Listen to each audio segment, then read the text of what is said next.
Friends, आप कैसे हैं? उम्मीद है कि आप सब स्वस्थ होंगे। आप लोगों ने सुना है कि कई लोग ये बोलते हैं कि मेरे आगे पीछे बहुत है, छोटी छोटी बातों पर मेरे पीछे बहुत है। आज इसी संदर्भ में मैं आपके लिए एक छोटी सी मोटिवेशनल स्टोरी लेके आया हूँ। लेकिन मुझे एक बात समझ नहीं आती कि आप लोग मोटिवेशनल स्टोरीज को लाइक करने में, सब्सक्राइब करने में आपकी उंगलियां क्यों थकती हैं, जबकि मौज मस्ती के वीडियोस को लाइक करने में आप तुरंत आगे बढ़ते हैं। तो कृपया करके इस वीडियो को भी सब्सक्राइब कीजिए, लाइक कीजिए, बेल आइकन को प्रेस कीजिए। आइए अब हम अपनी स्टोरी पे चलते हैं। पुराने समय की बात है, जब आश्रमों में पढ़ाई हुआ करती थी और गुरु जो बात कहते थे शिष्य मानते थे।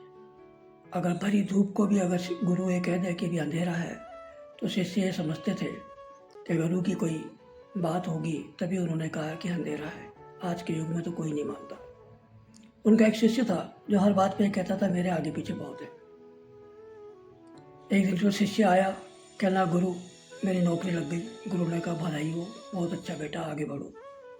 गुरु ने कहा कोई और चीज़ की जरूरत? कहना नहीं, मेरे आगे पीछे बहुत है।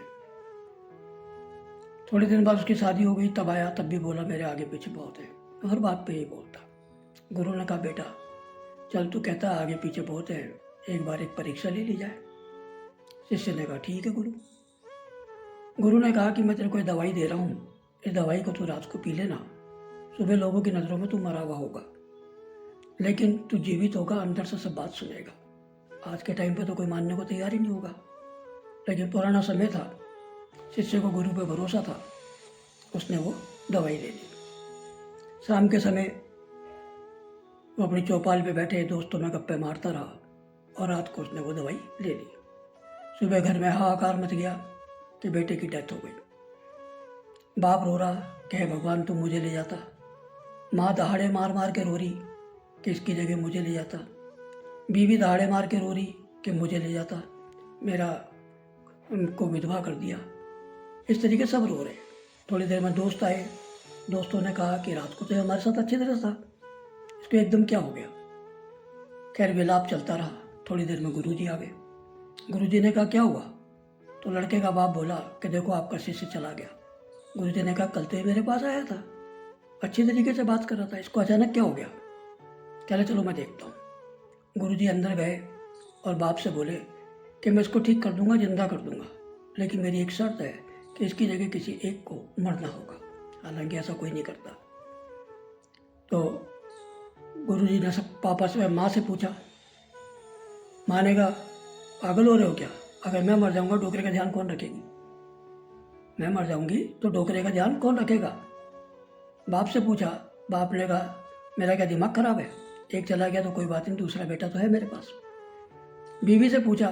उसने कहा मेरे क्या है, मैं सुंदर हूँ, अभी मेरी कोई औलाद भी नहीं है, जवान हूँ, मैं दूसरी शादी कर लूँगी। गुरु ने कहा ठीक है, तो फिर मैं पी लेता हूँ। बाप कहने लगा ठीक है गुरु जी, आप पियो। आपके इस काम के लिए मैं आपके याद में एक मंदिर बनवाऊंगा, धर्मशाला बनवाऊंगा और हर साल वहाँ एक मेले का आयोजन करूंगा। गुरु जी हंस लिए। गुरु जी ने मंत्र फूके और बच्चा जीवित होकर खड़ा हो गया। सब उसको गले मिलने लगे, लेकिन उस बच्चे ने क्या किया, एक बैग में यानी झोले में अपने कपड़े डाले और गुरु जी के साथ जंगल की ओर चला गया। यहाँ यही शिक्षा मिलती है कि हम जो सोचते हैं कि हमारे आगे पीछे बहुत है, कोई नहीं है। आपके अलावा आपका कोई नहीं है। सब ज़रूरत के साथी हैं, सब ज़रूरत के वक्त हैं। आपके पास कुछ है तो सब आपके हैं, और आपके पास कुछ नहीं है तो कोई आपका नहीं है। आपने वो कहावत तो सुनी होगी, जब जहाज़ डूबने को होता है तो सबसे पहले चूहे ही साथ छोड़ते हैं। मुझे उम्मीद है कि आपको एक छोटी सी मोटिवेशनल स्टोरी से कुछ सीख मिली होगी।